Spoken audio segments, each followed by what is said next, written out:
Welcome back to another episode of the Ministry of Truth. I'm your number one host on this show because I am the only fucking host on this show. That's why you're here. If there was another host, you probably wouldn't be here.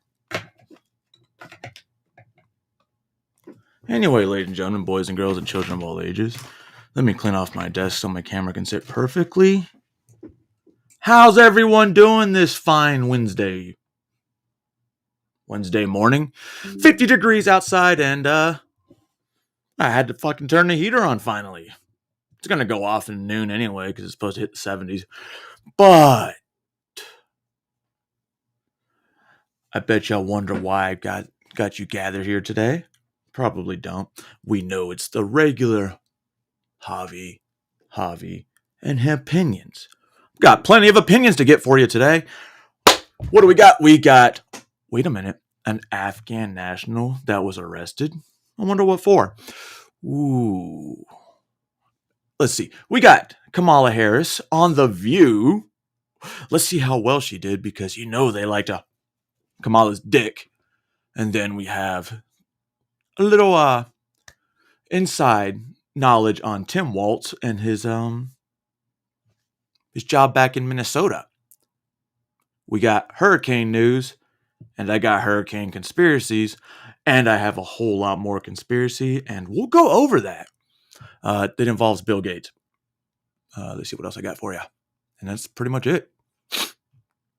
So, without further ado, ladies and gentlemen, boys and girls, you know how this show starts. So go get your coffee, roll your joint, smoke them if you got them, and get ready for another fun-filled day of Javinomics.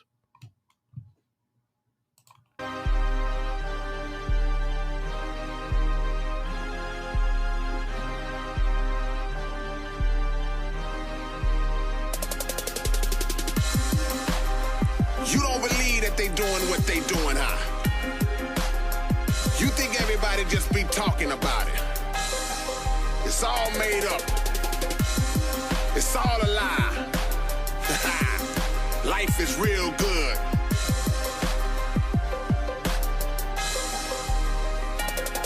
For seconds, minutes, and hours, decrepit feminine cowards, limited by the fear of the devil's primitive powers. Satan's syndicate vows to kill every remnant of ours. The dragon enters the house of the righteous, then it devours. Following what they teach and won't try to see what's the purpose. Cursed and addicted to the technology that you worship. Murdered for their works because they obviously deserve it. Good morning, my lovely fans, I guess, friends, family. It's always good to see you, Mom. Welcome back from your lovely hiatus. You were very well missed. Yeti, my brother.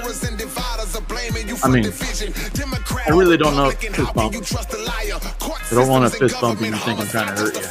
White supremacist desires are at the root of oppression. The deception of believing you'll fix it through an election. Lie and connive is the only way to stay alive. 10% of the population ruling the 85. Everybody's slaves to electronic devices. No nutrients in food, what you get from it is lifeless. The trouble in Iraq, the U.S. wanted the crisis. That's why millions of dollars was spent and funded to ISIS. You know I like real. I like real, Yeti. Oh, fucking real. Israelis, 60 years of payment that they be coming off gladly. America ain't nothing but Israel's sugar daddy. And Planned Parenthood got a lot of ghetto locations. Purpose of operation, decreasing our population. Abortions are promoted, our future children in danger. Created by a racist woman named Margaret Sanger. Drug companies gotta make sure you spend enough bread. How the hell are all these herbal healers ending up dead? Gotta keep all the money circulating by all means. Anytime you see a CVS, you see a Walgreens. Prescriptions written by doctors. CVS closed. All around you, initiated to legally kill you over the counter. War waging. Hello, everyone that's showing up that hasn't had it yet. Probably because you don't like me, but you want to see if I'm going to expose something about you, which I don't do. Many don't want to tell us. They design it and let it. They fearing the reproduction of black and brown genetics. Guns said to be Wait, isn't Telly live? People they're handed, but even when registered, if you black, it's a double standard. They left the weapons in back then. Today they still do. Trick you to pack them so it's warranted when they. Yeti, that's your fault, man. I'm glad because this motherfucker. As you know, I'm going through different albums, and these songs are fire, bro. All of them. Some of them are almost like I wrote them, but I'm not black and I'm not a rapper, and my fucking mustache. Is it the camera? You know what? There's more gray over here. So, dude, it's like Two-Face. Look. Hold on. Gray? Not so gray. Gray? Not so gray. In case you're wondering why I'm such a good mood, ladies and gentlemen. Wow, I'm such a good mood. 2 people left. What'd you miss, Telly? It's been on for about an hour. But let's get back to the reason why I'm such a good mood. Testing out. Mika! What kind of mushrooms are these? Testing out some Enigma mushrooms for Halloween. Because you know what I like to do on Halloween. But right now, yeah, I took some for breakfast this morning, which was hours ago, because I was trying to find good content, which a lot of the content I found from this morning, there's minuscule, but dude, I was going to go live last night because I had so much to fucking say. But why? I don't want to ruin people's nights. So this is on your way to work, on your way to school, waiting for your kids to go to school, and whatnot. Let's start off with something that probably will disappear within the news because, like the other 2 assassination attempts, they don't matter, and they were set up as publicity stunts. The Department of Justice on Tuesday charged an Afghan national with conspiring to carry out a terror attack on Election Day. In a statement, Attorney General Merrick Garland says, quote, the Justice Department foiled the defendant's plot to acquire semi-automatic weapons and commit a violent attack in the name of ISIS. CBS News Justice Department reporter Rob Legary joins us now. So what do we know, Rob, about the suspect and these charges? Hey, good afternoon, John, or good evening, John. Thanks for having me. So the criminal complaint was just filed in federal court in Oklahoma, and we're just reading over this 28-page criminal complaint. And what we're learning is that Tawhidi was an Afghan national who was led into the United States in 2021 on a special immigrant visa. And prosecutors allege that he and a co-conspirator, who they describe as his wife's brother, so his brother-in-law, were subscribing to ISIS ideology and consumed ISIS propaganda. They allege that the defendant and his co-conspirator, who's not named in charging documents, sought to carry out an election day attack here in the U.S. in the name of ISIS by doing many things: purchasing weapons, That's for Oklahoma, selling their guys. family You went to home, vote in Oklahoma working to on election day? repatriate their family back to other countries across the world to make sure that they weren't in the United States. And I just want to read a portion here from the criminal complaint. He further stated that he and his co-conspirator sought to obtain weapons and purchased AK-47 rifles for the purpose of conducting firearms training and committing an attack on Election Day, targeting large gatherings of people. So prosecutors arrested him yesterday, and they said following his arrest, he basically explained the plan of his attack. Prosecutors, the Justice Department said today that he made his first appearance in federal court and will likely remain in custody. John. Rob, do we have any sense, I know it's quite early in this, but do we have any sense whether this was a lone wolf operation or whether there's any larger connection, anything in the filing that suggests anything other than these 2 participants? Sure. So what we do know is that there were some communications on Telegram with other individuals named here.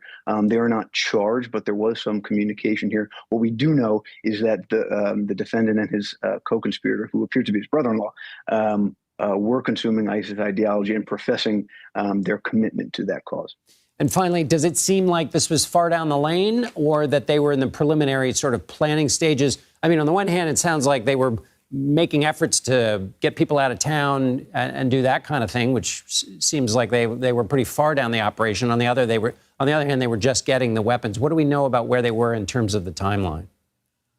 Right. Well, the FBI director came out with a statement saying that his agents were able to come and stop this attack before anybody was hurt. We're about less than a month out from Election Day. And so this is a serious threat that the FBI and the Justice Department clearly take seriously. We have statements from the FBI director and the Attorney General announcing this arrest. And we do know that federal officials and state officials have been on guard for certain threats from abroad.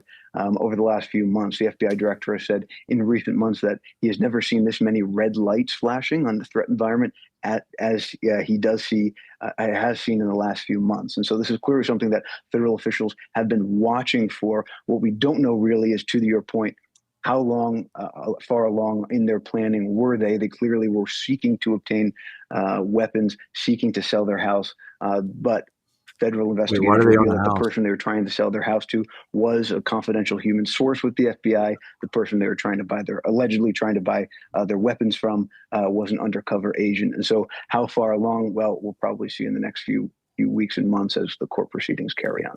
Rob Legary with all the details. Thank you very much. The Department of Justice says that...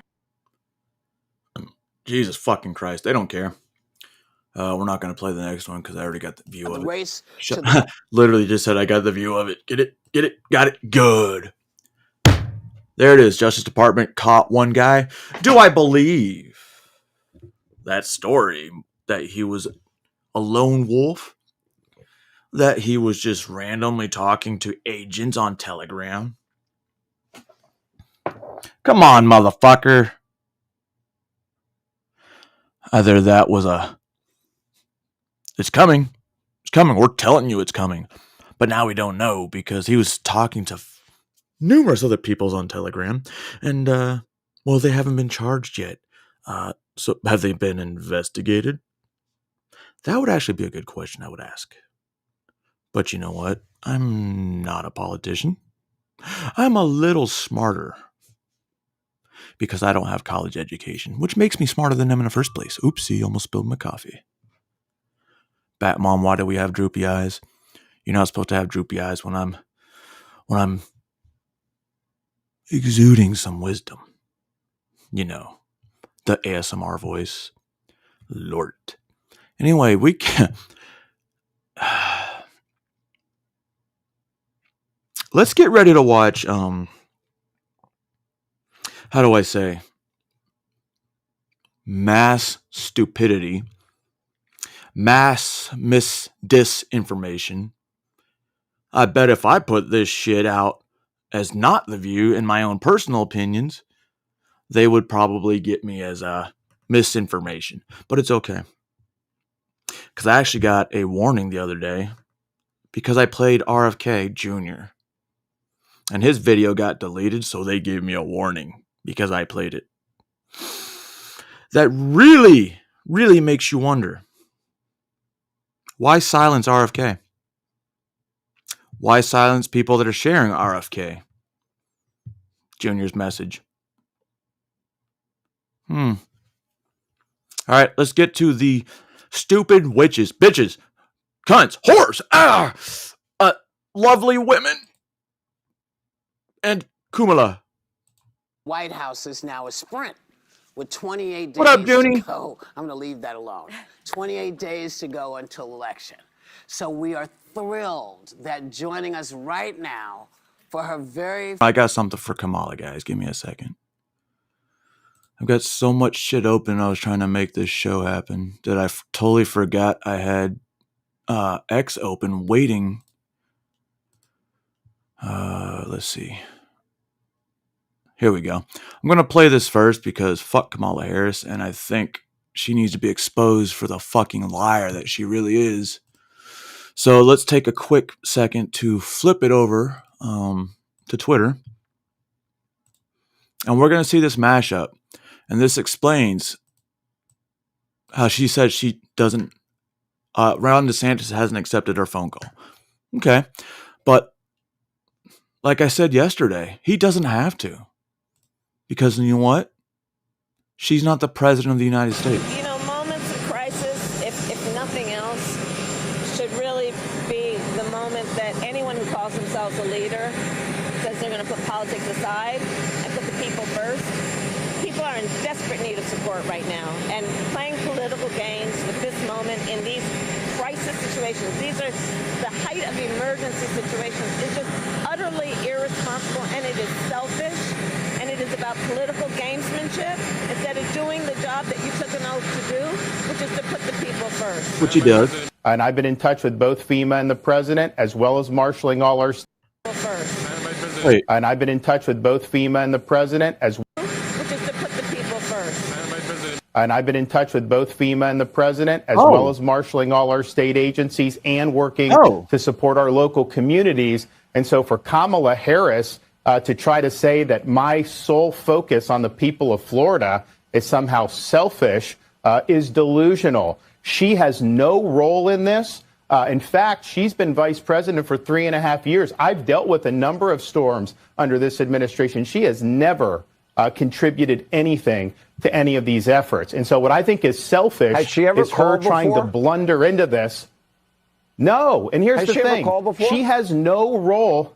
No, she has no role in this process. I'm in contact with the president of the United States. I'm in contact with FEMA director. I'm obviously managing all our state agencies. We're supporting all our local government. And I will say this. I've had storms under both President Trump and President Biden, and I've worked well with both of them. She's the first one who's trying to politicize the storm, and she's doing that just because of her campaign. She's trying to get some type of an edge. She knows she's doing poorly, and so she's playing these political games. I don't have time for political games. I've got people whose lives are on the line. I've got people whose homes and their possessions are on the line, and we are focused 100% on that mission. I'm not worried about playing her political games. And so, you know the funny thing about that Vandy game? I was at Bridgestone the night before, right down the street, and then I was walking. I was on Broadway, and then to watch them taking that fucking thing goalpost down Broadway and throwing it in the river, I'm like, damn, dude, I could have been there the day before, but no, I was busy. Ron's live. He is being selfish by trying to blunder into this when we're working just fine. Good job, Ron. Good job. Now we're going to watch a different perspective on what Kamala Harris is saying, that he hasn't spoken to the president and he's putting politics above people.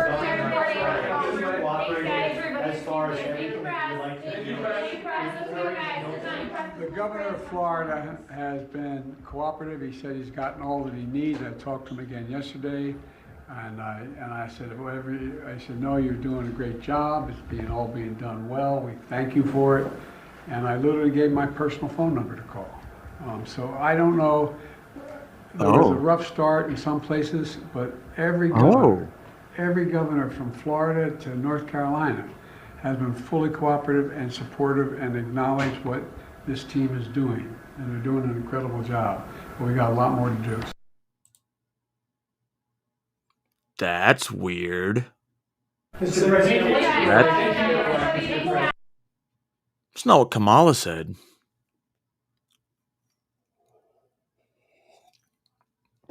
But you're not supposed to notice that, guys. That's why it's, separate.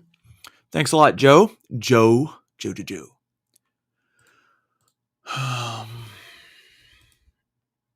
So I did talk about FEMA and COVID yesterday. And as I was looking through X, found an article from Newsweek that pretty much said what I said. And not to say that I told you so, but I told you so. September, they put aside $4.9 billion on COVID relief projects in September alone. That's weird, considering the hurricanes were pretty much at the same fucking time. Who do you think they care about? That doesn't seem like they care about the people. Sounds like politics to me. And that happened during this current administration.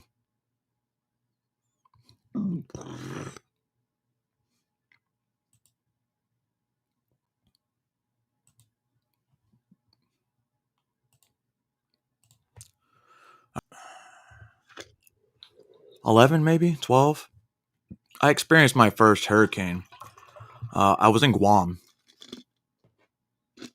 I didn't know what the fuck it was. And, you know, in Guam, they have hurricane houses. So we have no windows. We have slats, almost metal slats that we open up during the day, close them at night, vice versa. It depends. So all we did, I was in the room. I went to my room and was sleeping. And all I remember about getting ready for the hurricane was filling up the 55-gallon jugs of water.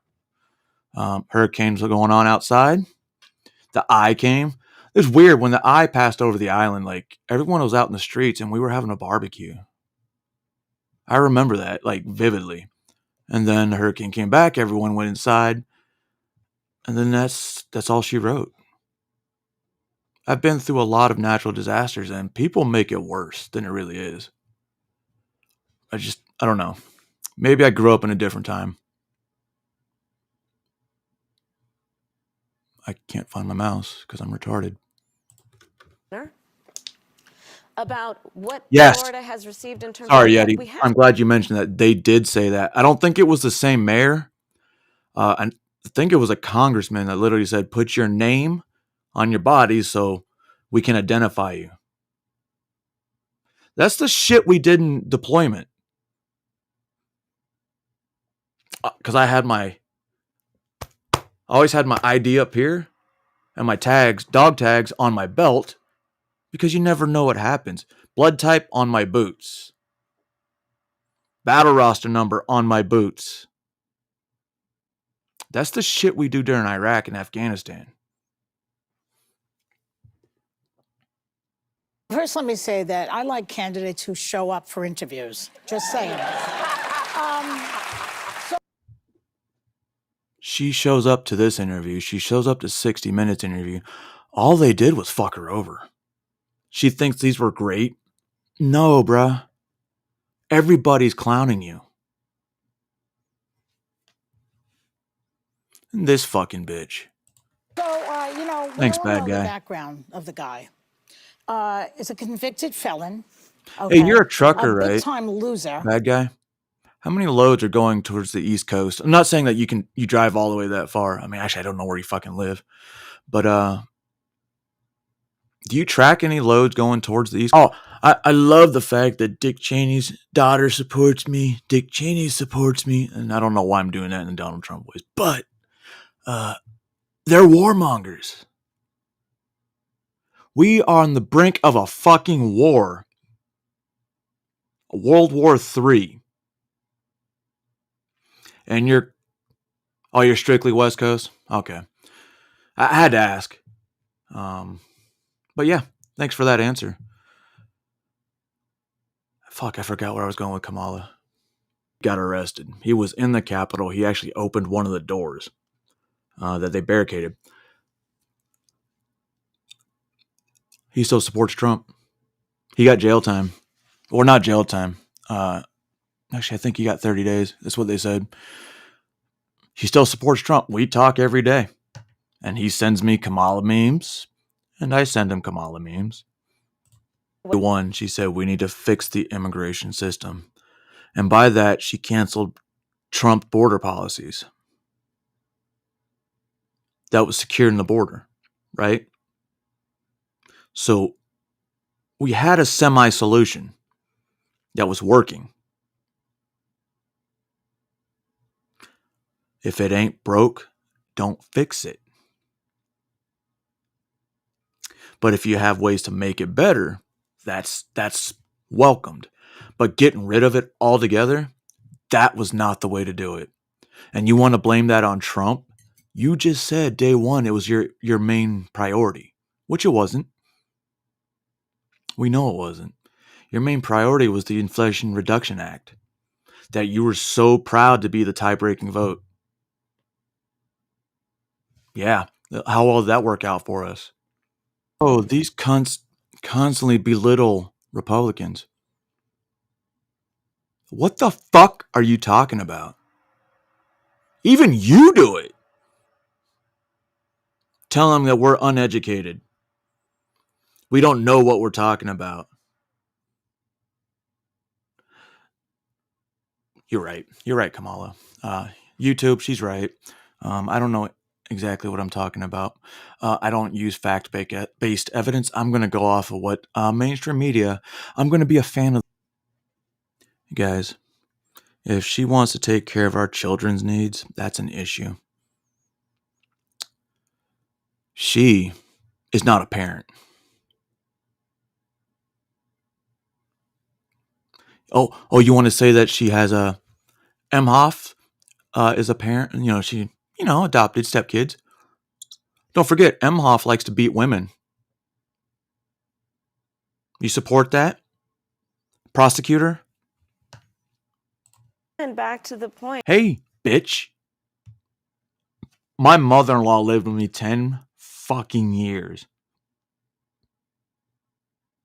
I never had to think about any of that. If she had an issue, she spoke to me. I mean, we spoke all the time, but if she had something issue, needed to go to the doctor, anything like that. Hey, Mike, can you? Yeah, come on, let's go. Like, she's my mom. Like, the mom I never had. My second mom. No?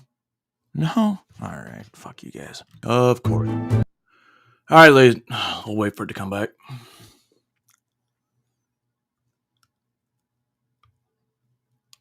Fuck you, The View.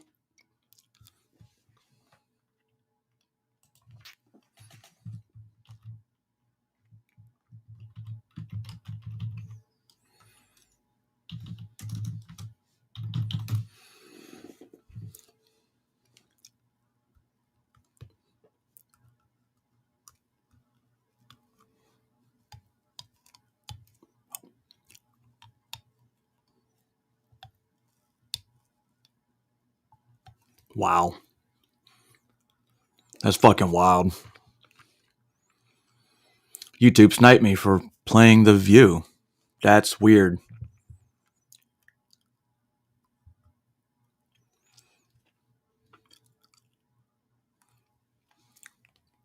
It'll come. Hold on, guys.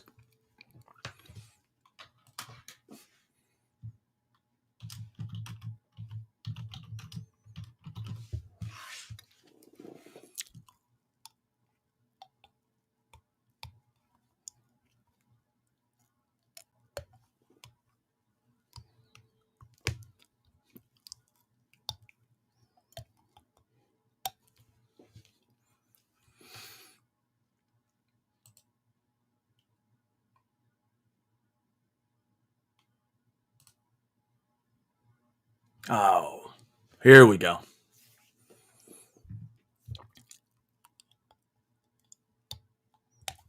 Welcome back. I hope everybody enjoyed that little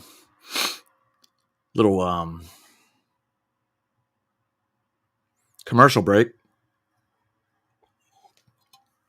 Well, YouTube, why didn't you want me playing that?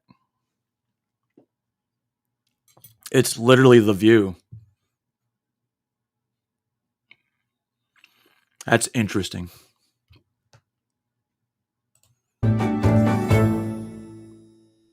Hi, everyone. I'm Maggie McGrath, senior editor at Forbes.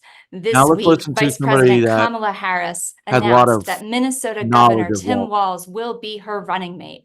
Joining us now to tell us a little bit about Governor Walz is Representative Lisa Demuth. She is the House Minority Leader for Minnesota's legislature. Representative Demuth, thank you so much for joining us. Well, thank you, Maggie. It's nice to meet you, and thank you for having the conversation with me.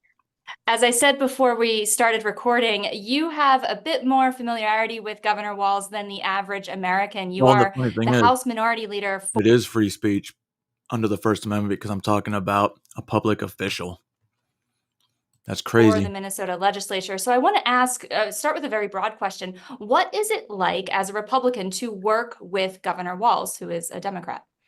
Well, thank you for the question. And I would say that Governor Walz, when he came in the 2019 session, he had campaigned up until that point on One Minnesota. Right. And so we were working under divided government. In the House, the Republicans were in the minority. The Senate was held by flipped the other way. Would you just call me? Democrat majority in the House, Republican controlled Senate. And so we were looking at divided government.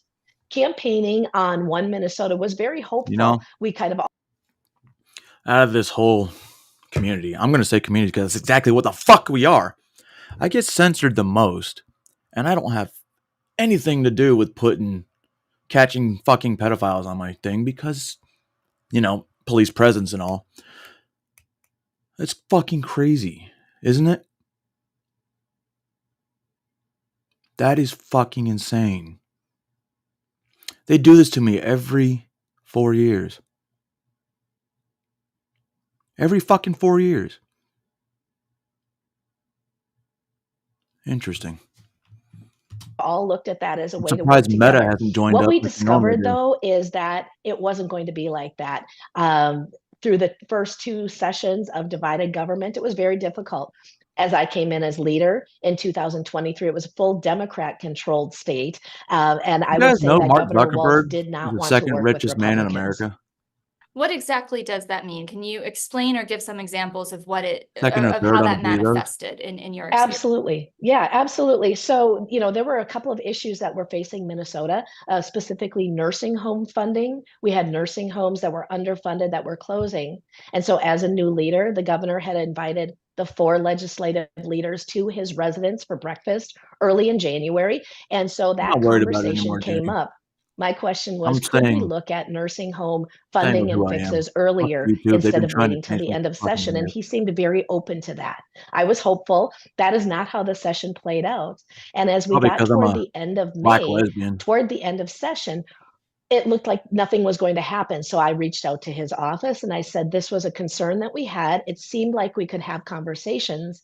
That hasn't taken place. Could I make an appointment with the governor? Made that appointment. It went from an in-person 15-minute meeting or 10-minute meeting to an online meeting. And then when I did get on that call, he was nowhere Time's up. in the room. That So makes he sense. wouldn't even give 10 minutes on a topic that we had talked about of importance to one of the legislative leaders, me, and he wouldn't even give it that time. We could have rescheduled, but it just seemed like he was shifting that off. And so that was a surprise. I had never reached out to his office before individually. That was a little bit of a surprise. Fast forward to the end of the 24 session. And as we kind of came to a close, there was a 1,400-page bill that was passed in the House and the Senate within 10 minutes, right before the end of the legislative session. That bill was not available in print. That bill was not available on the Revisor website, yet the governor went ahead and signed that. Completely partisan. The negotiations around the end of session fell off. It was not meaningful. And it really seemed like when Republican votes What was in the weren't bill? needed. And it's important to notice that the majority held by the Democrats in the state of Minnesota is very narrow. 1 person in the Senate, 4 members in the House. What was in the And bill? so it was a very narrowly held majority, mostly controlled by our larger cities in the metropolitan Minneapolis-St. Paul area and the surrounding, not really spread out to greater Minnesota. I was surprised at his lack of unity and wanting to work together for the betterment of all Minnesotans. It was very partisan, and I was surprised by that. That's interesting. Were You you? mentioned the bill was not available online. Is that a departure from prior Minnesota governors? Absolutely. There, a number of years ago, under Republican control in the House, there was a very large bill that was passed, but at least it had been vetted at some point and it was available. This was not available in any way. Again, we have in our Constitution Is it available single now? subject bill law, but yet that wasn't followed. It has been compromised other times, but this was egregious. Is it available now, and what was in it? You're talking about it. You brought it up. Now that it's been passed, what was in it? And can I read that 1,900-page bill?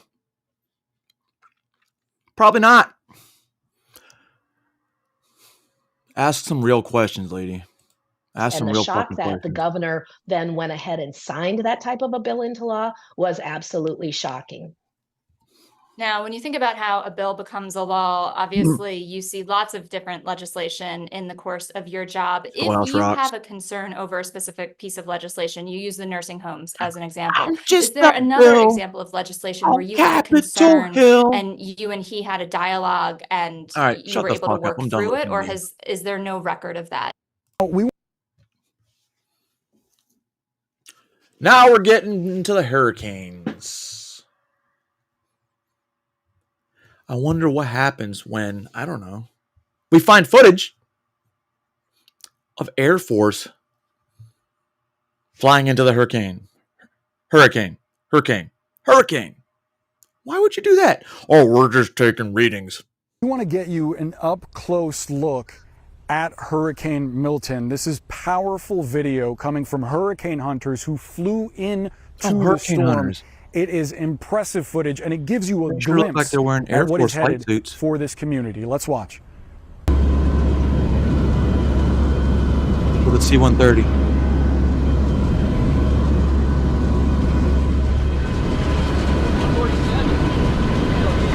Pretty good. 151. Pretty good. What y'all doing? 5. Oh. Okay. Let me grab my phone real quick. I mean, a lot of equipment. What are y'all doing? Well, damn. Where's your parachute, boy? Hit the sign. Yeah, hit the sign. Oh, what's the noise? Holy crap. What was that noise? All right. Why does it look like this back part's the only section that got fucked up? Everyone else is like, ah, you're a bitch. Yeah, damn is right, followed by nervous laughter. Very Yeah, shut powerful up. video there. Imagine the force of those winds and all that rain hitting a community that's already been weathered by the Imagine storm. We actually want to get you a perspective from someone who is going to be not close to Treasure Island, roughly about 2 hours You know, it's away in almost rare Sarasota, but to is see still a concerned hurricane, about the effects of Hurricane Milton. We have with us build Eric in the Arroyo. Gulf in the He's a month of Sarasota County September and Commissioner. October. Eric, thank you so much for being with us. First and foremost, September and October, what they is your tend to chief come from concern about Africa Hurricane Milton area. as you're hearing that it is flirting with Category 5 winds? Yeah, thank you for having me on the show. We are in a state of emergency, and my biggest concern right now is that individuals living in Zone A, B, or C of the city are not going to evacuate. That is my concern, and they need to heed this warning because I mean, this by is a that it means that the 100-year cat. storm. Yo, look at this. Unprecedented. Go If you made Let me it, tell you something. this is a 100-year storm. So if this is a 100-year storm and one of the biggest ones they've ever seen, right? Look at the, let's see. At 6 p.m., it's a Category 4. 8 a.m. in the middle of the Gulf, it is a Category 4. 8 p.m., same day, in the Gulf, closer to Florida, Category 3. Hits Florida landfall at a Category 2. That doesn't seem like the worst hurricane in history, does it? Or are you lying?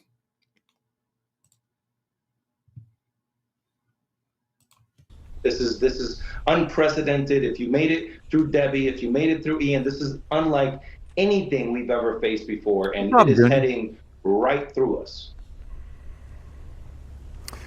Sir, I wonder what you would say to residents like some of the folks in the building adjacent to where we're standing. These folks, I spoke to them a short while ago. They didn't want to go on camera, but they were weighing the idea of potentially riding out the storm here. What would you say to them at this moment now? We're at about 2 p.m., a day before the storm is supposed to hit. What's your message to them? I'll tell them exactly what I told a close family friend who's riding it out in their home in a Zone A, right in the waterfront as this comes. I said, if you're going to ignore all the experts and every single evacuation order, get a Sharpie and write your name on your arm at least so that we can identify your body after. No, that is it's truth.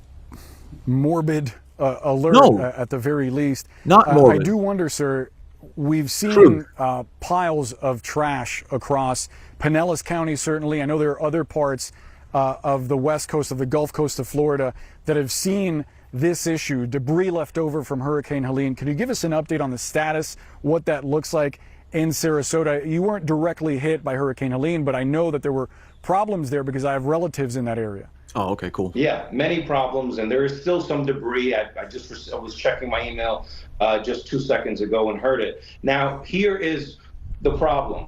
Our crew, our team at the city is working around the clock and working with the county, but we have less and less contractors willing to go out into the barrier islands, which are going to be the most impacted, to pick up this debris. So it's only basically government workers now, and at some point we have to withdraw because we're taking into account the safety. Why do you have to withdraw? We're going to get into that later, ladies and gentlemen. I don't think Sarasota is really that close to Tampa. Actually, it kind of is, which would make sense, guys. And like I said, I'm going to get into that. Of our employees. So as of right now, not with this video because he's being fucking retarded. There's virtually no contractors willing. So, hope that doesn't start playing. Hold on, let me see if I pulled up some things or if I just closed it.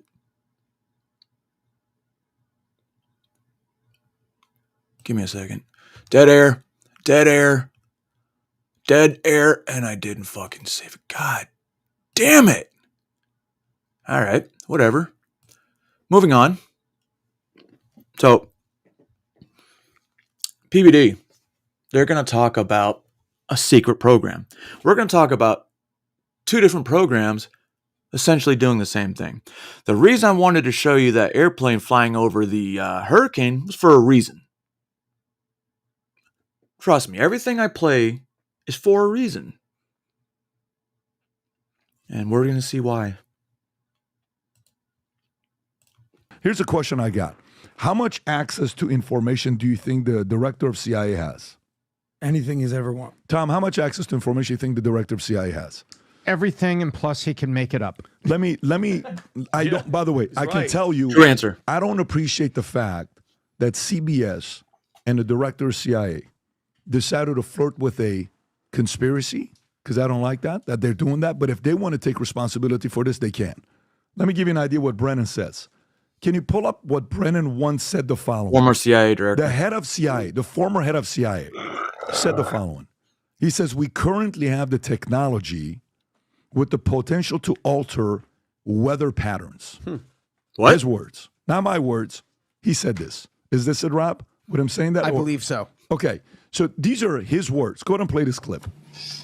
Another example is the array of technologies, often referred to collectively as geoengineering, that potentially could help reverse the warming effects of global climate change. One that has gained my personal attention is stratospheric aerosol injection, or SAI. Aerosol injection? A method of seeding the stratosphere with particles that can help reflect the sun's heat in much the same way that volcanic eruptions do. An SAI program could limit global temperature increases, reducing some risks associated with higher temperatures and providing the world economy additional time to transition from fossil fuels. Right. This process is also relatively inexpensive. The National Research Council estimates that a fully deployed SAI program would cost about $10 billion yearly. As promising as it may be, moving forward on SAI would also raise a number of challenges for our government and for the international community. How so? On the technical side, greenhouse gas emission reductions would still have to accompany SAI to address other climate change effects, such as ocean acidification, because SAI alone would not remove greenhouse gases from the atmosphere. Acidification in the ocean? On the I'm just trying. Go find a clip. Just type the keywords. Technologies, potential to alter weather pattern. And if you can just go on Google, forget about Twitter. Twitter doesn't work well when we do searches like that. Yeah, Twitter is kind of weird. Pattern. And my Google is weird too. And you will find right there, second one. Click on that. I just want to show the clip, the quote. Okay.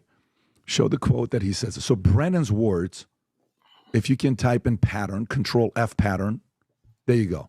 The technology's potential to alter weather patterns and benefit certain regions of the world at the expense of other regions could trigger sharp opposition by some nations, right? Okay. So I went a little bit deeper with this. I'm like, wait a minute, what is this all about? Then you know what we found out? What? Do you know there was an act in 1976 called the Weather Modification Act of 1976? No. Can you Google that, please? Jeez. This is, again, not me. This is the U.S. government came up with something called the National Weather Modification Policy Act of 1976. You know what this is about? This was about if any company is participating to try to alter and modify the weather, you have to give us a warning 10 days in advance. What? This is what they came up with, by the way. Okay? Oh, man. It's called the Weather Modification Policy Act of 1976. Let's go even deeper. Okay. Can you do me a favor and type in Operation Cyrus 70-year anniversary? Serious. Type in Operation 70-year anniversary. Craziest article, Three by types the way. of clouds. Did you see it or no? This one we have to read because it's a little bit weird, but I just have to read it to you. I found it here, Rob. It's called the 7. And by the way, what is crazy about this is the following. This is by far what's crazy about it the most. Pull up the clip I just sent you. This is from the website of NOAA. Oh. This is not a blog, folks. This is from the Department of Commerce, Atlantic Oceanographic and Meteorological Laboratory. Okay? My pronunciation's phenomenal today. 70-year anniversary of the first hurricane seeding experiment. What? Called Operation Project Cyrus. You go a little lower, I'll read the top, and I'll go to the bottom paragraph below the chart. Remember the double prop? On the afternoon of October 13, 1947, an Air Force B-17 aircraft penetrated a hurricane 450 miles east of Jacksonville and dumped several pounds of crushed dry ice into the storm just to see what would happen. This was the first attempt to modify a tropical cyclone by seeding it with freezing nuclei. It was almost the last. Watch this. GE was involved in this, just so you know. Wow. You guys can read the rest of the article. Go down to the bottom right after the chart. Okay. Let's read it from right here. Good. The scientists were eager to examine the storm the following day. However, when they flew to the predicted storm location, they had trouble locating the eye. After some hunting around, they found the hurricane center nearly 100 miles west of where they expected it to be. To their astonishment, the hurricane had made a 135-degree left turn and was now moving due west. On top of that, it was strengthening. By the afternoon of the 15th, Hurricane King struck Savannah, Georgia. One person died. In the storm surged $2 million in damages. The public was outraged that the scientists had caused the storm to swerve into Georgia, and threats of lawsuits were thrown around. GE's case was not helped when the head of their laboratories of GE, Dr. Irving Langmuir, issued a statement that he was 99% sure the storm had changed course due to the seeding. The chief of weather, government, this is government now, chief of weather bureau, Dr. Francis, thought differently and appointed 3 of his weathermen to find a case where a hurricane had followed a similar track but had not been seeded. The case was published, demonstrating that hurricanes could swerve like that without the use of dry ice, and the threat of lawsuits eventually evaporated. What's the point here? Imagine you work for GE. You're the head of their laboratory, and they say, no, we did it. Wow. GE's like, what is the matter with you? Be quiet. You can't say we did it, right? But the government's chief bureau comes out and says, no, we checked it out. The man didn't influence this. What's my point here? Here's where I'm going with this. 7-year anniversary. Go read that article. All I'm saying is this.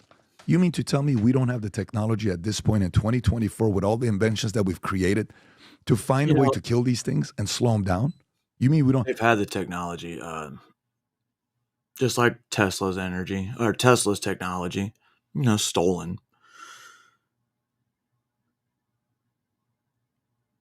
How far back? Because you got to think about the reset in the 1800s. They can create a massive hurricane.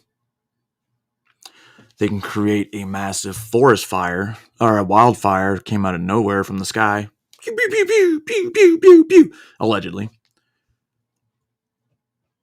And they hit North Carolina, and the possibility of those North Carolina residents being able to vote is slim right now. Not to mention that area, I watched a video from a year ago, a bunch of collapsing mines in that area. Why? Are they trying to cover something up? Why are they doing this to Florida this late, close to Election Day? Damn, everybody evacuate. And we'll tell you when to come back.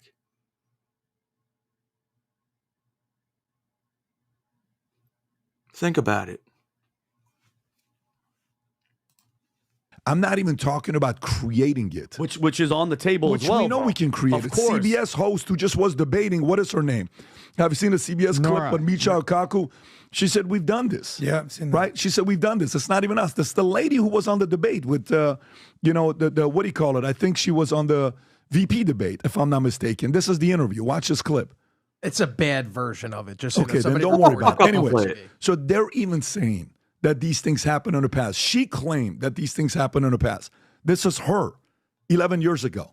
Forget about creating it. What I'm asking about is, I never said they created in it. 2024, we don't have a way to prevent these things. And if we do, why are we not using them? Why not? Why are we not using some of these things to manipulate them to go a different way? I don't know. It's purely a question. But the more and more and more digging you do on government websites, they tell you, we have access to this. We've been working on this. And even the director of CIA says, we have something like this to work with. Tom. Well, I think we all misunderstood the guy from GE. The guy from GE was paid to work in a lab to modify the weather, right?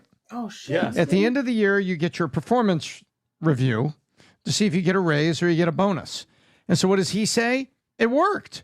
We did it. We partnered with the government. We put a bunch of dry ice in a B-17. We went up there and dropped this all, hyper-cooled the center of the storm. The storm turned. The next day, we went out looking for the storm. It was 100 miles over there. We're like, uh-oh. It turned west. But this guy is basically saying we have to understand this. He's saying, I work in a lab for GE on weather modification. It worked. So he wasn't being a whistleblower. He was just saying, well, this is my job, and it worked, and it turned toward there. Whereas now the government is like, no. Project Mockingbird and all these other things and the electric Kool-Aid acid test, we would never do such a thing. That's what I think. Yeah. And so the government comes out and goes, no, hang on. Meanwhile, they had already been trying that stuff previously in Vietnam, trying to extend the rainy season. So, You mean monsoon season. and it's, Get it right, retard. sometimes experiments go bad, Remember the Bikini Atoll? What's that? That's where they launched a nuclear bomb and gave a bunch of military guys cancer and things like this. Yeah, that's why I tell them. So we've done a lot of tests in our day and kind of messed people up in the process. And that's why when people, Paolo, you bring this up, and there's people out there, because I've seen it, because I've had these conversations, especially with Brandon. People are like, "What? Now you're trying to say?" I'm like, yes, I'm talking about that same government that did what you're talking about. They gave LSD to our soldiers, that experiment with mind-altering MK Ultra type stuff. It happens, Pat. Then you have to ask the question, like, what's besides not being able to stop it, them creating it? Because mind you, these are the same people that are saying, hey, this is because of climate change, are actually the ones changing the climate. They're the ones that can do it. Allegedly. I'm not allegedly. I'm just saying. Allegedly I'm as well. not there. Yeah. Well, all I'm at is the following. I'm at Harvard in 2015 at this OPM program I went to, Owner President Management Program. OPM? I've never gone to Harvard as a student. My GPA was 1.8. This is not, I went to Harvard. Yeah. But when I'm there, one of my classmates, Finney, was from Lagos, Tom. One of my classmates was from Lagos. 8 of us were asked to go up and present a certain project we're working on to raise money. Yeah. He was one of them, I was one of them, and 6 other guys went up. This guy got up and he says, I have invented that with $100 million investment into a plant, I can build and produce water from thin air. Yeah, and you he wasn't can. kidding. And shows us You video. really can. And you say, wow. He says, yeah. And then I'm watching the room. I'm not in the water making business. Yeah. I'm in the insurance business. And I'm like, that technology's been survival around. techniques they teach. Yeah, that technology. And everybody starts talking. So the concern with water is we have the technology to be able to make it. There are plenty of advanced technologies for us to be able to do a lot of different things. Why are we not testing it and using it? Maybe we are. And if we are and they're not telling us, maybe that's what's also causing something that's 120 miles to go to 185 miles. Yep. Maybe they're doing that. We don't know that, right? So these are some of the things that maybe the government doesn't want us to know because they don't want to freak us out. And sometimes some projects, some assignments get, And remember what happened in Dubai, like 3 months flooding. ago? It was the worst 'Cause they're cloud rain or seeding. drought. Yeah. And then when people were basically allegedly saying it was be cloud seeding, I think they were shutting it down. Dubai's I think not even a some real clips, some place. It's made. YouTube stuff, some government intervention. What's wrong with asking questions, I think is what we're basically saying. I don't know what's Nothing. going on here, but there's some Can't ask evidence questions if it goes against the that government. there could be some foul play. Let me give you guys an update here about election night. So election night, that's coming up November 5th. It's going to be the biggest party in the country, minus the one that Trump and Kamala host together. I have 4 guests that I'm announcing that are now going to be at the election night with us. We're going to have some of the old timers that are coming back. So those guys are going to come back no matter what. They'll be with us while we go live on the podcast from 7 p.m. to 2 o'clock in the morning, maybe even later. It's going to be one of those marathons. And by the way, it's so awesome seeing other people who are business podcasts are now saying, we're going to host a live event as well. No problem. We like to lead people. We're leaders amongst leaders, and it's exciting. But ours... Well, yes, Tampa, Florida. Let me double check one thing. Make sure I'm not replaying another story. Yeah, I am. Remove. We know it's growing. All right, cool. So this next one, it comes from Redacted. It brings up a good point. Why is Bill Gates...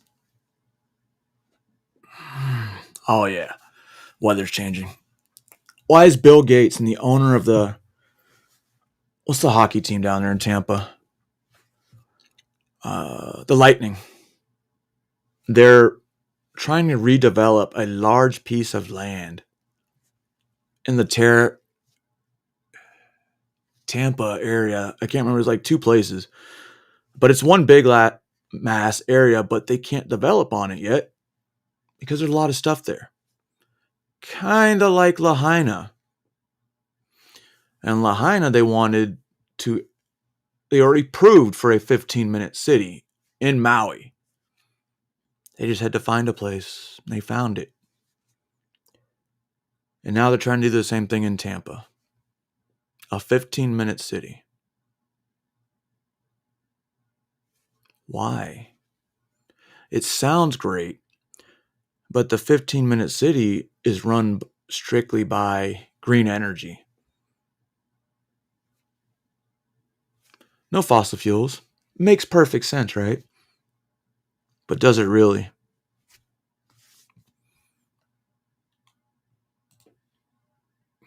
Fucking shoulder, man. Florida is on the list to become a new 15-minute city. It will happen through the Tampa Moves plan. Yes, you heard me right. Tampa, Florida is on the list to become a new 15-minute city. That's right. The 40 acres of waterfront property is owned by none other than Bill Gates through an investment fund. Waterfront property in Tampa, Florida. Now, thanks to Patriot's Voice for that little Bill Gates part of the story. I knew that Tampa was on the list among Portland, Oregon, Portland, Maine. There's a bunch of other cities right now that are sort of on that target list to become 15-minute cities, and Tampa is one of them. And right now, of course, in the eye of a hurricane. But again, Patriot's Voice, I didn't realize Bill Gates was actually behind it and the funding for it. But that shouldn't surprise any of us, right? He's behind all of it, it seems. And so just put that in your brain as you think about this story about Tampa, Florida right now and the storm surges that's about to hit there. But first, get out now or die. That was the message from Florida this morning. Hours ago, Tampa Mayor Jane Castor issued a blunt warning ahead of the massive hurricane that's about to hit. It's being called worse than Helene. She said those who choose to stay will likely die due to this storm. This is the largest storm to ever hit Florida in modern tracking history. It's the largest storm to hit Tampa since 1921. Hurricane Milton, a Category 4 storm at this stage, is expected to bring unprecedented tidal surges up to 15 feet, surpassing the devastation caused by Hurricane Helene. The U.S. Air Force just a short time ago flew through the hurricane and found that it's now strengthening once again. So this thing could go, down to 3, Category 3, up to 4, maybe up to 5 again, back down to 4. It's hard to tell at this moment exactly how big it's going to be once it strikes, but there's no escaping the fact that it is going to hit Florida. There's no way around it. It's going to be massive. Wherever it hits, we can talk about the specific spots of where in Tampa, north, south of Tampa, it's going to hit. It's going to hit the coast. Trying to say, it's absolutely devastating. Just a 15-minute city, but that's true. But at the same time, they're ignoring the fact that this hurricane is going to hit. Why? I don't know. So we're going to listen to the history guy, and this is about Project Storm Fury. The other one we were talking about was Operation Cirrus. Devastating storm surges. Let's see this one, if it puts out where it happened. So this guy's a history professor. Okay, it doesn't say. But he did this about, what's 27th? 2-3 weeks ago?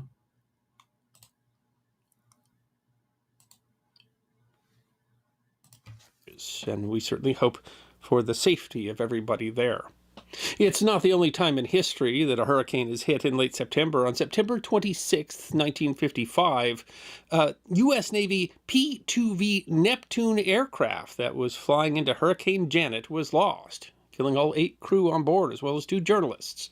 To date, it is the only Atlantic Hurricane Hunter aircraft to have been lost.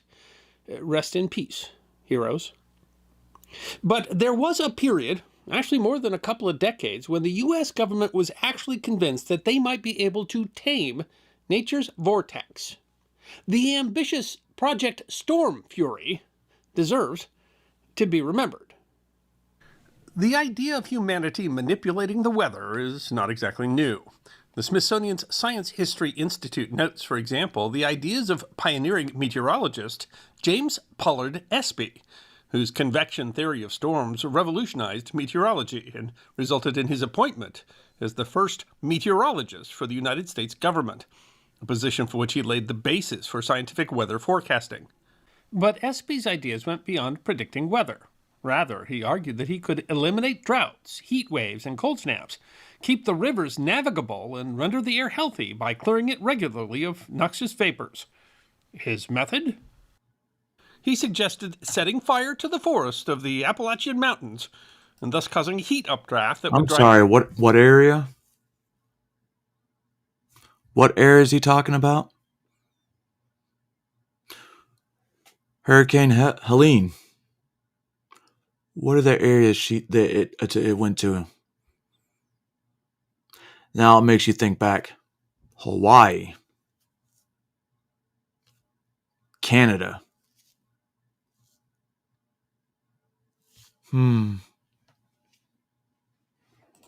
Thunderstorms. That's why history's He important, suggested guys. setting such fires weekly, preferred Sunday evenings. Smithsonian notes, dryly, although Espy was justifiably celebrated for his convective theory, his reputation was tarnished by the ridicule his rainmaking proposal received. His was not, perhaps, the most dramatic proposal. In the 1880s, flamboyant patent attorney Robert St. George Dyrenforth, a Civil War veteran whom the Lancaster, Pennsylvania Intelligencer said had received wounds in nearly every part of his body, Really? theorized that Every part. explosions in the atmosphere could cause rain. In 1891, he used his theory on the United States Capitol. The What? Intelligencer writes, about dawn one morning, the Capitol was awakened by a mighty series of explosions in the vicinity of White Lot. The detonations were terrific and in rapid succession. The populace scurried to the doorways, apprehensive that the warships of some foreign power had slipped through overnight up the Potomac. Now, you might imagine that the colonel would receive some sort of punishment for feigning an attack on the nation's seat of power, but instead, Smithsonian writes, Dyrenforth, with a grant from the U.S. Department of Agriculture, took a team of artillerists to Texas to attack the atmosphere on multiple fronts. With dynamite and blasting powder, mortar shells, smoke bombs, electrified kites, You forgot to mention exploding oxyhydrogen Austro-Prussian. balloons, and even fireworks. The results were questionable, although the colonel took credit for every rainstorm in the vicinity. And henceforth, the eccentric colonel was called Rainmaker. But the experiments didn't continue. Wonder why. These were but a few attempts, as Professor James Roger Fleming of Maine's Colby College noted on the Smithsonian website. Over the past 2 centuries, dreams of weather and climate control have produced a series of ill-considered and ill-fated interventions aimed at what at the time seemed to be the most pressing issues of the day, from health and farming in the 1830s, western drought in the 1890s, and fog and aviation in the 1920s, to Cold War attempts to use weather as a weapon, and onto current heroic responses to global warming. But of all the attempts to control weather, one has a particular How pretty imperative that is. and has been the focus of experimentation. The attempt to control one of nature's most destructive forces. The science website How Stuff Works explains, It depends on how you measure it, but by any way you slice it, hurricanes release a phenomenal amount of energy. Yeah. The website measures Wait, the energy what? generated by wind, as well as the energy that generates the clouds and rain. Why don't we harness it? In their calculation, a typical hurricane will generate and release upon the environment the equivalent of 10,000 nuclear bombs. And we're just talking about average hurricanes here, are they right? Not Katrina. According to the National Oceanic and Atmospheric Administration, since 1980, hurricanes have caused over $1.3 trillion in damage, have been responsible for the deaths of 6,890 people. But as early as the 1940s, researchers began to consider a radical idea. Could we impact the strength of a hurricane? NOAA's Hurricane Research Division explained in the Bulletin of the American Meteorological Society, since a hurricane's destructive potential increases rapidly as its maximum wind becomes stronger, a reduction as small as 10% would have been worthwhile. The idea began with the introduction of the still used and still controversial practice of cloud seeding. Oh. We all know that water freezes at 32 degrees Fahrenheit or 0 degrees Celsius. Food. But that is not strictly true, as the science website Oh, Skybrary that's dinner explains. for the winter. The freezing point of water is 0 degrees Celsius, but it might be more accurate to say that the melting point of ice is 0 degrees Celsius. This is because, for a number of complex reasons, water exists in liquid form well below 0 degrees Celsius. Water that remains liquid below the common freezing point is called supercooled water. And it turns out, supercooled water is quite common in certain types of clouds. The website Phys.org explains supercooled liquids are trapped in a metastable state even well below the freezing point, which can only be achieved in liquids that do not contain seeds that may trigger crystallization. Clouds at high altitude are a good example for this. They contain tiny droplets of water that, in the absence of seed crystals, do not form ice despite the low temperatures. That is to say, the water is so pure in clouds that it lacks impurities like dust around which the water crystallizes. The website of NASA's Earth Observatory explains supercooling may sound exotic, but it occurs pretty routinely in Earth's atmosphere. Altocumulus clouds, a common type of mid-altitude cloud, are mostly composed of water droplets supercooled to a temperature of about minus 15 degrees Celsius. Altocumulus clouds with supercooled tops cover about 8% of Earth's surface at any given time. There is, however, a limit. At minus 40 degrees, coincidentally the mathematical point where the Fahrenheit and Celsius scales converge, supercooled droplets will quickly freeze. As NASA explains, air temperatures over jet rings often cool by as much as 20 degrees Celsius, pushing supercooled water droplets to the point of freezing. This is what causes the aerodynamic contrails behind aircraft. The supercooled water in clouds might have been cool, but it wasn't really super cool in terms of meteorology until 1946, when Dr. Vincent Schaefer, working in a General Electric laboratory, made an accidental discovery. The University of Arizona Water Research Center writes that Dr. Schaefer was doing research on a hot summer day and cold temperatures were required. He was using a chest-type deep freezer, and he decided to lower the temperature further by placing a chunk of dry ice into the deep freeze. He noticed an unexpected reaction. While working over the open freezer, his breath had created a small cloud of supercooled water droplets. These droplets appeared as a sort of haze in the freezer when light was shown through them. Introducing dry ice caused the water droplets to freeze due to the very cold temperatures of the dry ice. They froze, forming tiny ice crystals that scintillated in the light. The university notes that the classic experiment is easily replicated. He put dry What ice is most important, in however, a is deep the freeze, implication. and it got the university cold. website continues. Dr. Schaefer's serendipitous discovery demonstrated that supercooled cloud water droplets, common in clouds, could be artificially induced to freeze. And science began to theorize. If supercooled water in clouds could be so induced, would those clouds then release their moisture? Could scientists produce rain? And as the water was supercooled because it lacked seeds upon which to crystallize, this new idea became called cloud seeding. Something that Schaefer initially attempted by flying through supercooled clouds in a plane equipped to drop dry ice particles, much like what had happened in his freezer. The idea of cloud seeding gained enough traction that in 1947 the government contracted with General Electric on an ambitious program to test the process, Project Cirrus. Meg Marquardt of Mississippi State University explained on the science website Earth.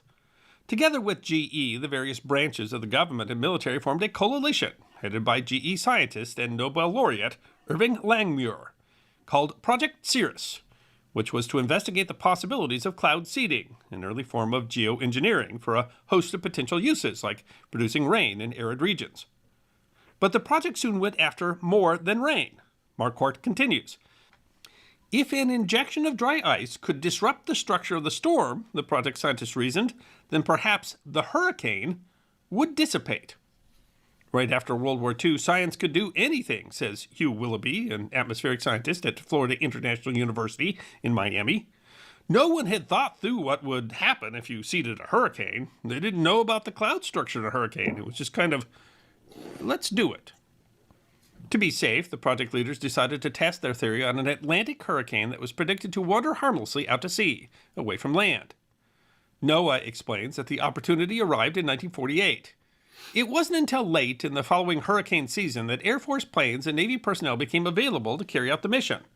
On October 12th, a hurricane, designated King by the Air Force Hurricane Office, moved northeastward over Florida, dumping tropical downpours on the southern end, which caused damaging flooding that persisted for days. But the next day, the storm moved off the coast and continued out to sea. King offered an opportunity for Project Cirrus. NOAA continues. This seemed an ideal case for Project Cirrus, as the hurricane was no longer interacting with land and should not affect anyone after the experiment. And so in 1948, the United States Air Force attacked Hurricane King with the same weapons that it used to defeat Hitler and Tojo, namely one B-29 and two B-17 bombers. NOAA writes that large chunks of dry ice were fed into a crusher on the first B-17 and dumped from the belly into the clouds below. The second B-17 followed a half-mile behind and 3,000 feet above to document the cloud changes. And the trailing B-29 was the control aircraft and carried Schaefer to monitor the changes and direct the other two planes. The results were noted, but not spectacular. They first made a half-hour run over 100 miles long, dumping 80 pounds of ice along the way. Really? They backtracked then to see what the clouds had done. Next, they did two mass droppings of 50 pounds, each into one large cumulus top, and orbited the cloud to see any changes. They noticed that after the first run, the cloud deck below began to break up. After the second test, the cloud top continued to grow.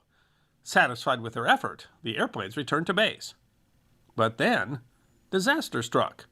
NOAA writes, the scientists were eager to examine the storm the following day. However, when they flew to the predicted storm location, they had trouble locating the eye.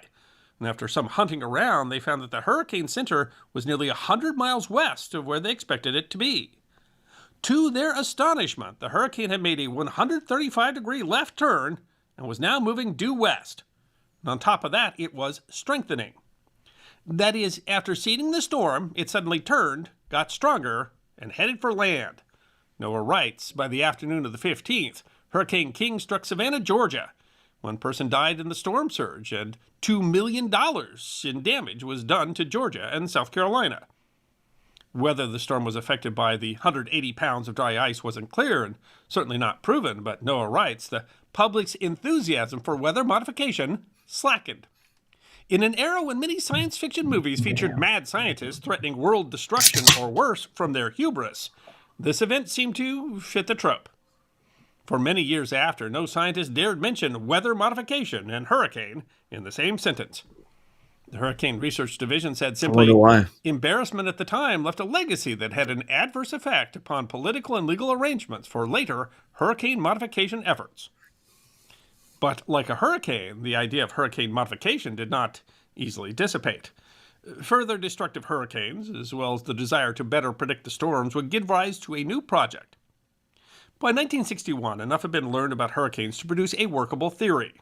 The Hurricane Research Division of the National Oceanic and Atmospheric Administration explains. The working hypothesis was that the area around the eye wall of a hurricane was either inertially unstable or nearly so, and that the clouds there contained abundant supercooled water. Thus, seeding near the eye wall could trigger inertial instability and cause outward migration of the eye wall, leading to reduction in the maximum wind through conservation of angular momentum. The website of Charlotte's Spectrum News 1 explains the larger eye wall would help reduce the storm's winds by reducing the pressure gradient of the system. The hope was to do this before a system made landfall to reduce the potential damage of the storm. Rather than use dry ice, in 1948, another GE researcher named Bernard Vonnegut determined that silver iodide smokes, which are more similar to ice crystals, were more effective at seeding than dry ice. The idea was first tested using Weather Bureau planes on Hurricane Esther in 1961. NOAA explains that the Bureau kept things on the down low until they were sure that the storm wasn't going to pull a swerve on them. Of course The they results would. showed promise. After the seeding, the storm stopped deepening, and this success was enough to take another step. The Hurricane Research Division writes, the encouraging results from Hurricane Esther led to formal establishment of Storm Fury, a joint project of the United States Navy and the Department of Commerce in 1962. To avoid the 1948 disaster, Marquardt writes, all seeding with Storm Fury was carried out only if a storm met a long list of criteria, Such including as? a less than 10% chance of hitting land within a day of seeding, even if the storm made a sudden turn like the October 13th hurricane. The criteria proved daunting. And between 1963 and 1971, Operation Storm Fury only successfully seeded 4 hurricanes. While there was no disaster like what happened with Hurricane King, there was a close call. In 1965, project directors chose Hurricane Betsy as a good target. However, historian Carl Whipple explained in his 1982 book, Storms, Betsy turned the wrong direction. Swerving from northwest to west, the storm seemed to be taking a dead aim for the Bahamas. Storm Fury officials decided that they could not risk seeding, and they canceled the effort. But in an oversight the project overseers would have reason to rue, someone forgot to notify all the press, and a few newspapers reported that the cloud seeding was actually underway. Betsy missed the Bahamas, but careened into Florida, causing 81 fatalities and more than $1 billion in damage. Whipple writes, the repercussions this So time it's not stirred the ire helping. of Congress. It took 2 months for Storm Fury officials to convince Congress that cloud seeding was blameless for Betsy's abrupt change of course.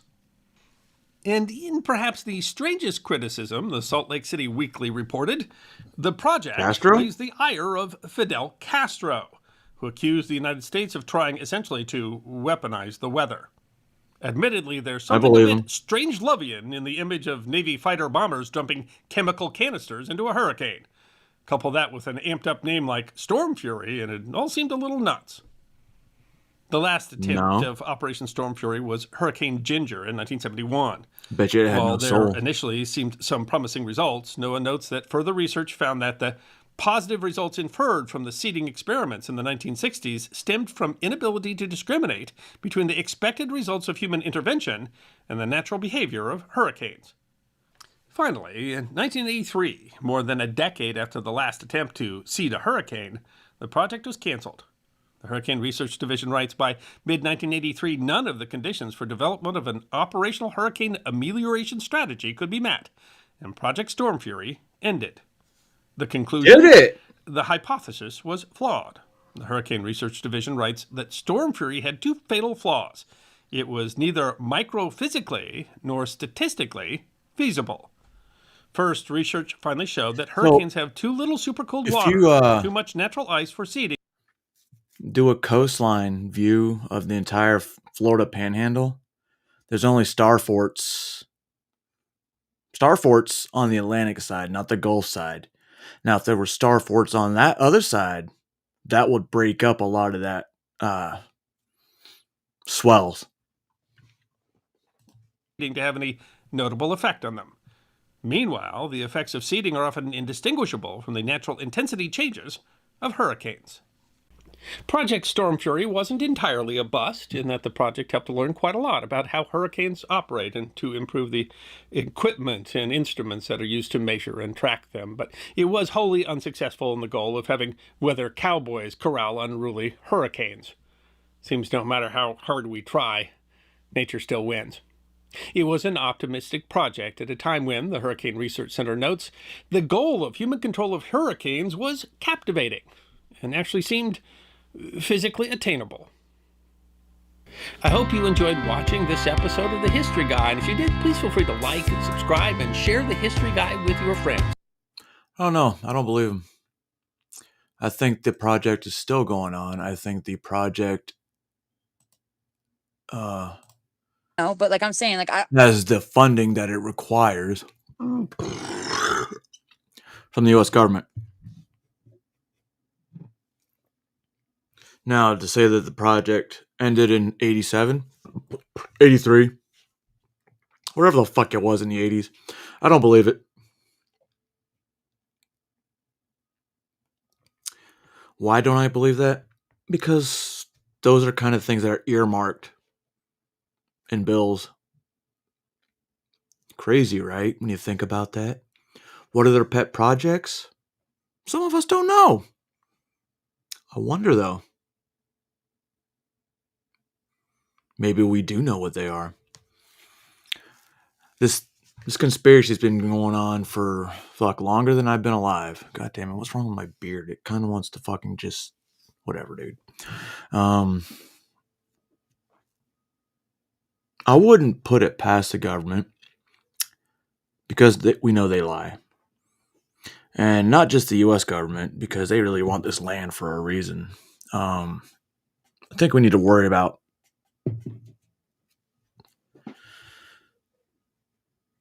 what happens in 30 days, 90 days. Something's coming. Something's coming. Just don't know what it is. We'll find out with this hurricane, which has been, for the most part, exact opposite what they're saying. You showed that it would be a Category 1 going over the Florida. That's not what the media is trying to tell you, explain to you. If it would be a Category 1, why would there be mass evacuations? Category 1, most people survive with no issues. Just like a tornado. Why did it destroy the East Coast? Mainly the North Carolina, West Virginia, and Virginia area. Why did that flood? Especially with those mines. Interesting to think about. Because they're old iron mines, silver. But, you know what, whatever. It's a conspiracy. I'm probably just, way out there. I don't know. But anyway, hope you guys enjoyed. The only reason I'm cutting it short is because NTF is live. She has been about for 20 minutes. So I'm not telling y'all how to think, because that would be fucking dumb. I feel like I have a whole lot more to say. Which I'll probably do later. It's out there. It's right in front of you. And they want you to believe it's not. Why? Why would you believe what's right in front of you? Why would you believe what you see with your own eyes, hear with your own ears? Why would you believe that? Just believe what you're told. Shut the fuck up and believe what you're fucking told. Get in line like everyone else. Fuck that. I've never been that kind of person. Kind of leader that forges my own path. Mushrooms are kicking in, guys. I can see my face morphing. Like I said, I'm not telling y'all how to think. I'm just telling you to think. And unless more and more people like me wake up, well, I'm awake. I'm fully awake. And share the message, maybe someone will hear it. Because like Junie said, all you're hearing is mainstream media. That's what they want you to see. That's what they want you to hear. But I don't believe it. History is history for a reason. That's why I showed that last clip.